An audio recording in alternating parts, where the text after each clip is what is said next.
So again, we appreciate it. We love music. We love, the live shows, which interesting enough is what we're going to be talking about here in a second. Yeah. But Stephen plays drums. I sing. I've owned guitars over the years, but I just they're sitting over there in the corner. I don't play them, though. I should. Maybe I should make that a goal for the next year or two, just to get a little bit more Heck yeah.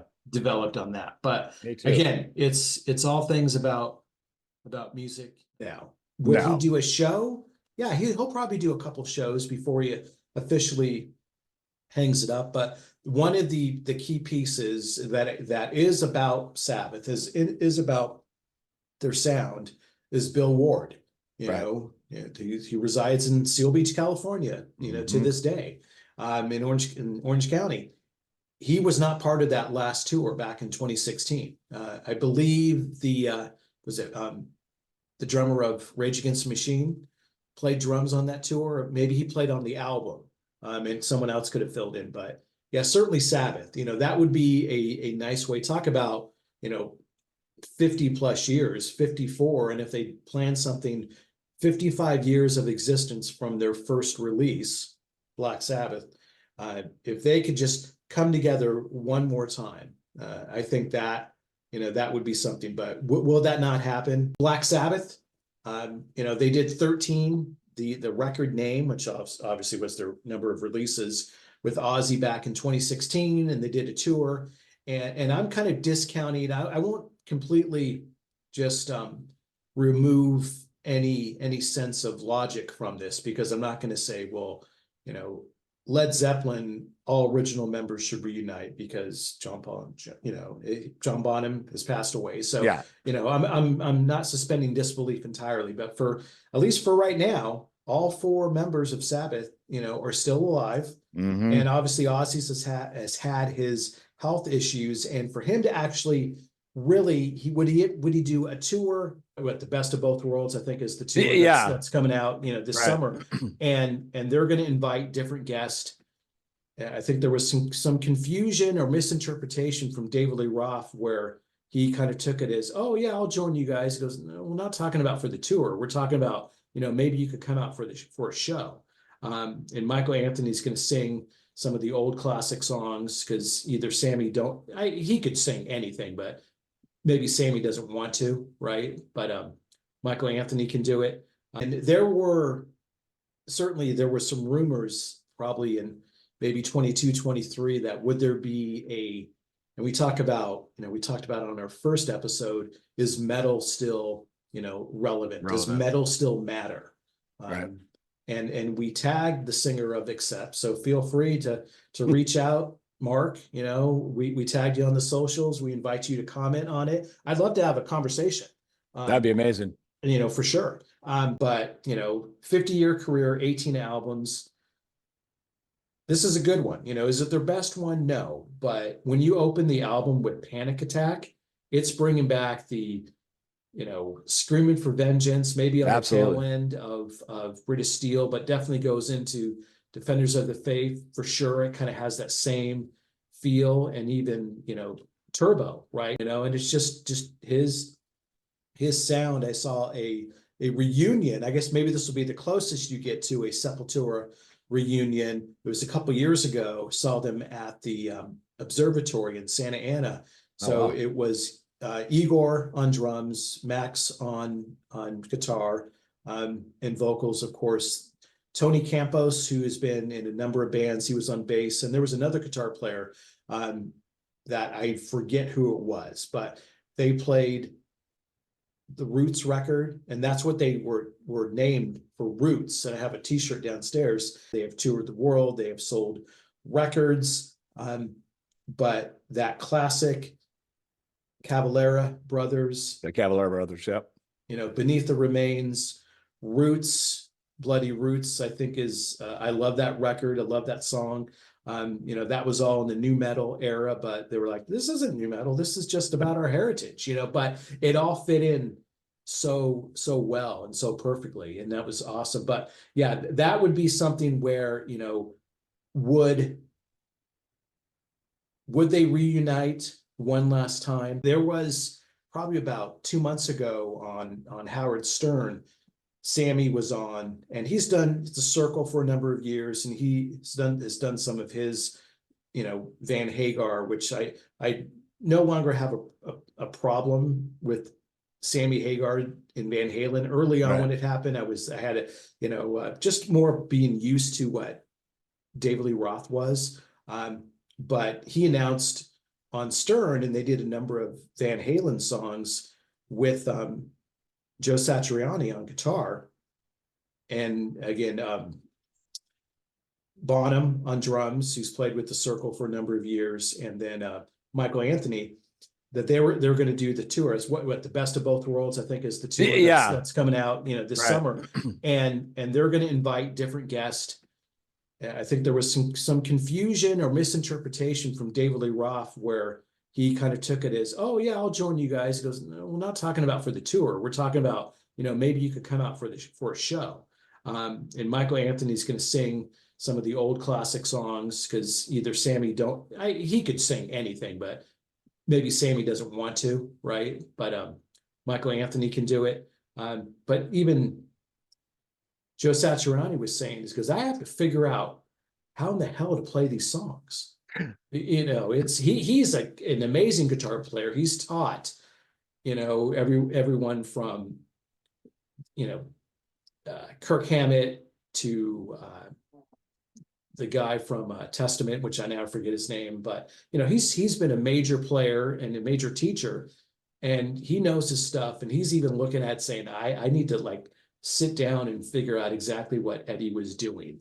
Or even better, why not just have Wolfie play it? And to have Taylor Hawkins' kid come out there and just shred, and then have all these other drummers and just musicians. Paul McCartney was out there too, right? Everyone was just paying tribute because everyone loved Taylor, and that was just everything you said about it. But a Van Halen tribute show would be a dream too, just like a Black Sabbath reunion type thing. Although they have original members and they don't with Van Halen, but man, that would be something else to see. It would be, but are they consistent? Are they steady? Am I a bigger fan of their earlier releases? Yes. Not so much in their latest ones, and maybe I just need to give it some more time. But yeah, I could talk forever about this record, but I just love the record. Too. If I had to pick a song, I'm gonna say Flight of Icarus. But fantastic. Definitely, clearly had an impact on me in the 80s. Well, interesting how we're both segueing into the same band, because I'm going actually, and which Peace of Mind is truly my all-time favorite. I mean, if we have to up the irons, we're going to up the irons for that. Nice. 1988, Metallica now headlining on the Justice Tour with Queensryche in December. Multiple nights, all sold out. At this point, much younger, but pulled together my nickels and dimes and sat really close to the stage.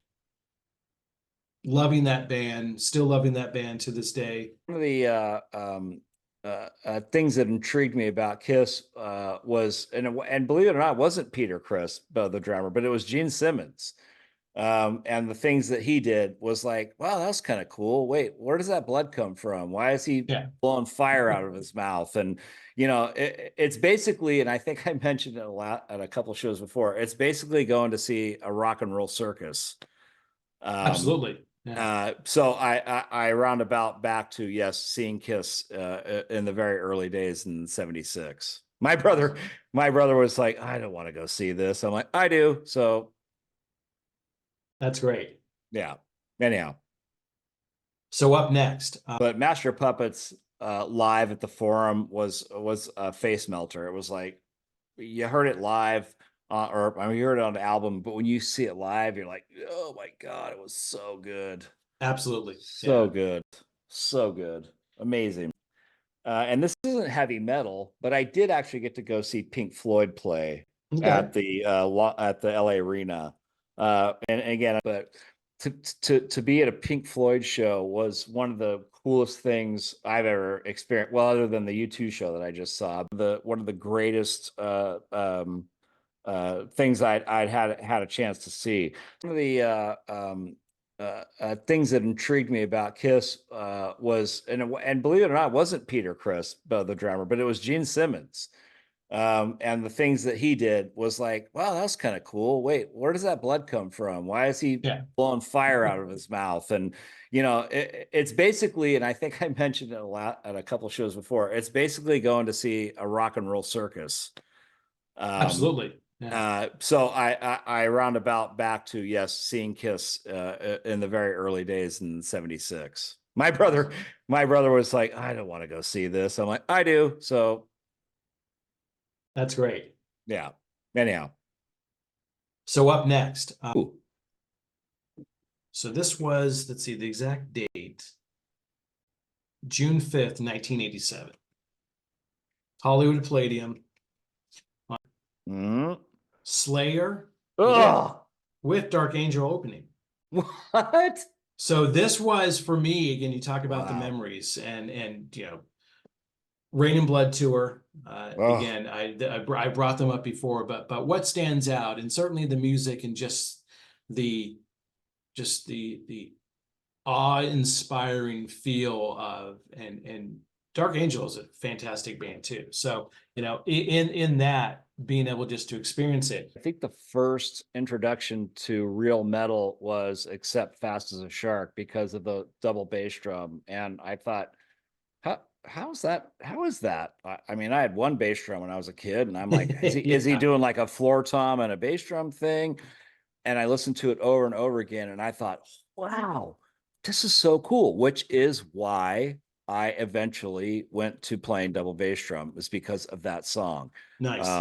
Just a stellar, and God, I wish I'd done a little more homework. I don't know what year that came out. I'm sure it's really early 80s.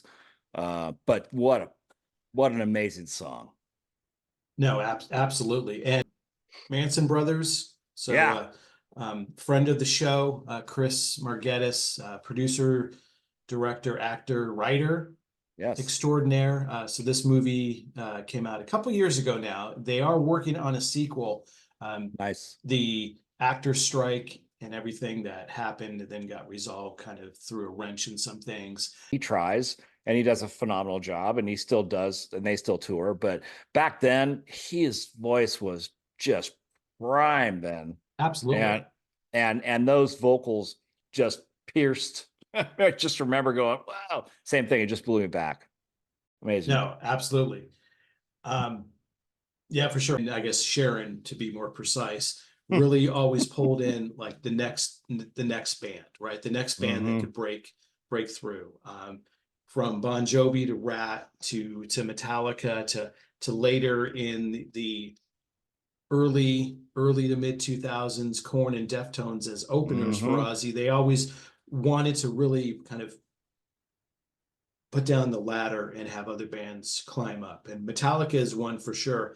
This was a June 13th, 14th, and 15th in '86, again on the Ultimate Sin tour. And fine, put a But Master of Puppets live at the Forum was a face melter. It was like you heard it live, or I mean, you heard it on the album, but when you see it live, you're like, oh my God, it was so good.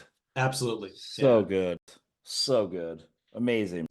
But Slipknot. So the band Slipknot, Yeah. certainly, uh, formed back in Des Moines, Iowa in '95 by Sean Crahan and Joey Jordison and Paul Gray. Those three, the original three. Yes.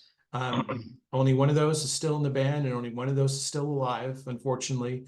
Yeah. But again, we want to go through again the formation, the early years, their records, their impact on really pop culture. Really, it's pretty phenomenal. I did a little bit of digging on this, and I also went back and I haven't listened to all the releases today, but in going to and from work, I almost said to and fro, and I'll stop doing that. We'll start quoting like poetry, but to and from work.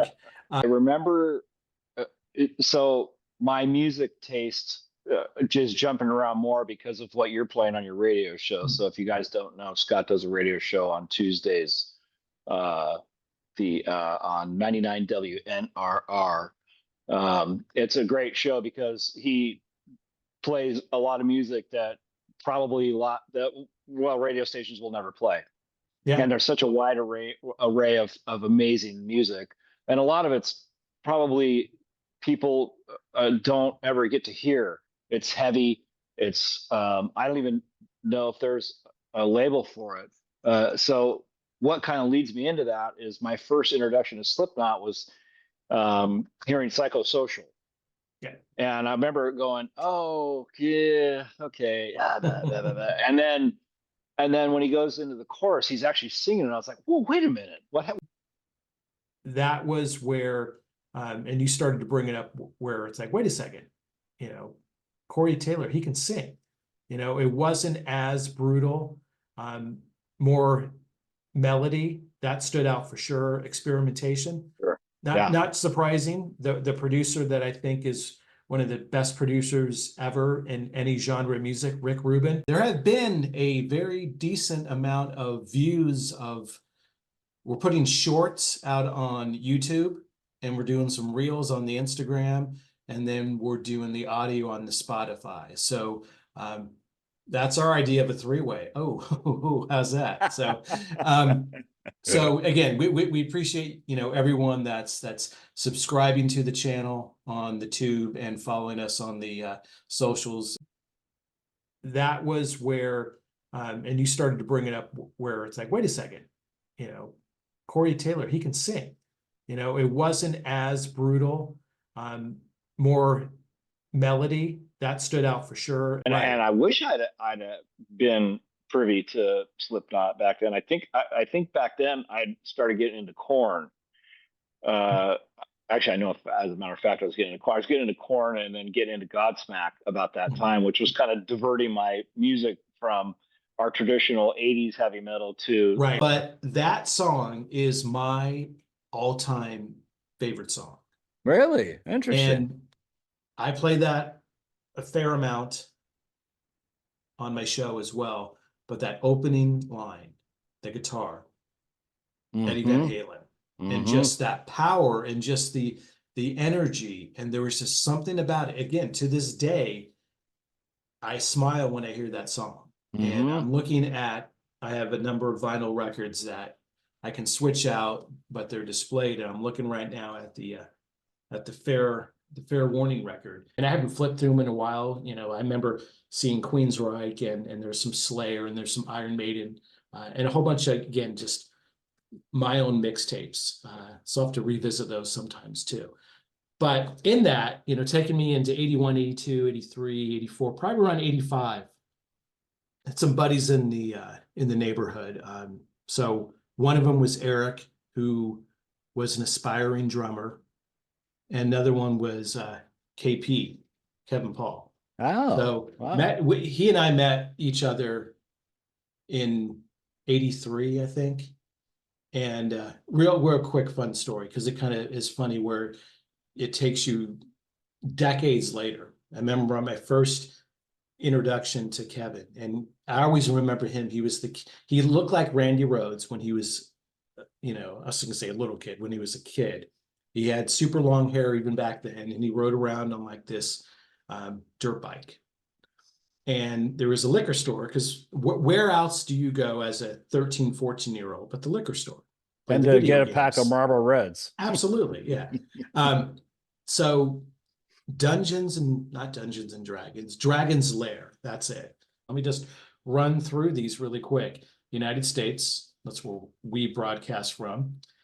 United Kingdom, Canada, Nice. Australia, Germany, Netherlands, Sweden, Italy, Russia, Finland, France, Ireland, Poland, Greece, New Zealand, Spain, Czechia, Czechia.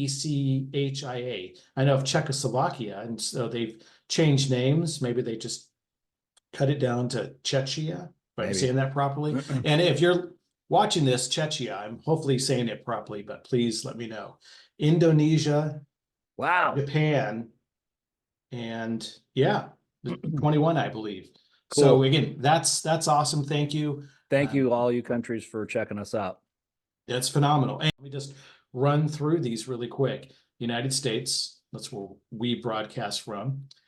United Kingdom, Canada, Nice. Australia, Wow. Germany, Netherlands, Sweden, Italy, Russia, Finland, France, Ireland, Poland, Greece, New Zealand, Spain, Oh, Czechia, CZECHIA.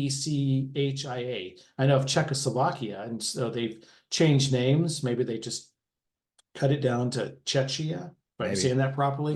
And if you're watching this, Czechia, I'm hopefully saying it properly, but please let me know. Indonesia, wow. Japan, and yeah, 21, I believe. Cool. So again, that's awesome. Thank you. Thank you, all you countries, for checking us out. That's phenomenal. Let me just run through these really quick. United States, that's where we broadcast from. United Kingdom, Canada, Nice. Australia, Wow. Germany, Netherlands, Sweden, Italy, Russia, Finland, France, Ireland, Poland, Greece, New Zealand, Spain, Oh, Czechia, CZECHIA. I know of Czechoslovakia, and so they've changed names. Maybe they just cut it down to Czechia, if I'm Maybe. saying that properly. And if you're watching this, Czechia, I'm hopefully saying it properly, but please let me know. Indonesia, wow. Japan, and yeah, 21, I believe. Cool. So again, that's awesome. Thank you. Thank you, all you countries, for checking us out. That's phenomenal. I had some buddies in the neighborhood. So one of them was Eric, who was an aspiring drummer, and another one was KP, Kevin Paul. Oh, So wow. he and I met each other in '83, I think. And real quick fun story, because it kind of is funny where it takes you decades later. I remember on my first introduction to Kevin, and I always remember him. He looked like Randy Rhoads when he was, I was gonna say a little kid, when he was a kid. He had super long hair even back then, and he rode around on like this dirt bike. And there was a liquor store, because where else do you go as a 13, 14-year-old but the liquor store? Play And the to video get a pack of games. Marlboro Reds. Absolutely, yeah. On YouTube and follow. That way you can get the immediate updates and alerts when we post something new. And Instagram, we're out there. And Yes. also on Spotify, Amazon Music, and wherever you can stream. We'll keep on adding, Stephen, over the few weeks. Sometimes it takes a little while to get all that stuff out there. Maybe it just, to me, kind of got played out a little bit, but I'll tell you, going back and revisiting a lot of it today was, wow, okay. I remember this band now. I remember singing them live. Yeah. I remember thinking, what in the F is going on? It was Yeah. a new sound. It kind of really made an impact. I've seen this website, but it's called Metal Sucks, which is a great, Okay. I think it's, to me, I'm not gonna compare it. I'll just keep my mouth shut because I don't want to get people pissed off and in trouble. But this was at Download Festival, I believe, which we know is in England. And I just want to read the first paragraph because it just tells you the whole thing, because this is what you expect when you're going to go to, I probably about 30 years ago, I'd probably do like an all-day festival. I don't know that I could probably pull it off now. I'd probably get there for the last three bands. Yeah. Yeah. So take a moment and think of all the things you expect to experience at a major music festival like Download. You're a normal person, you probably expect things like good music, expensive food, maybe you get a little sunburn, but most importantly, you expect to have a good time. What shouldn't you expect? And what's apparently some people experience at this year's Download is horrific diarrhea and food poisoning. And then our topic of the day, topic of the evening, topic of the show, which band had the greatest impact on rock history? There's four of them. We selected: Oasis, Nirvana, U2, or Bon Jovi. Those are the ones. Certainly, if you have an opinion on others, we want to hear it. Each week we ask you guys at the end of the show or during the show or now, share your comments, share your feedback. And he says, one word for me, and I thought about it and I wrote impeccable, and I got a like from Alex Lyson today. It's like, it was just like, You've arrived. Yeah. it it's just like, blew wait, me away. I was yeah. like, Alex Lyson's thought that it was cool. Playing live for me is the biggest thrill of my life. There's a bit of apprehension at first, and you get through the first 4 or 5 meters of the song, and it's like, oh yeah. And then when you stop playing and you hear the reaction from it, it's Mhm. like, okay, we're in the pocket. Even if we fuck up, even if something goes awry and whatever, we all still know how to come back in and make it work. Absolutely. And whether it's 20 people, 40 people, 500 people, 10,000 people, I would still go out and do it. Kind of interesting, right? I got some good feedback. And I know you shared some comments too, and I loved hearing kind of your little, you know, adventure and travel and how you bookend. As Steven's a drummer, in case you don't know, I'm a singer, or at least we pretend to be. And then we go ahead and work during the day and come together in the evening and put these shows out. But I think overall, again, this is episode, I think we're on 18. It's a problem, I admit it, that usually I wake up, I tell Alexa or Google snooze, which I know people say you shouldn't do that, the little snoozing. And I just said, there she Alexa, is. and there she is, stop, turn off.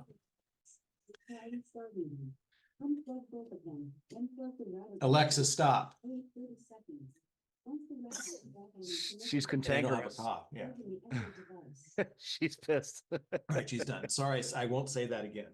Mm-mm. Anyway. And we have both. We have that thing that just made a sound, and we have Google downstairs in different rooms.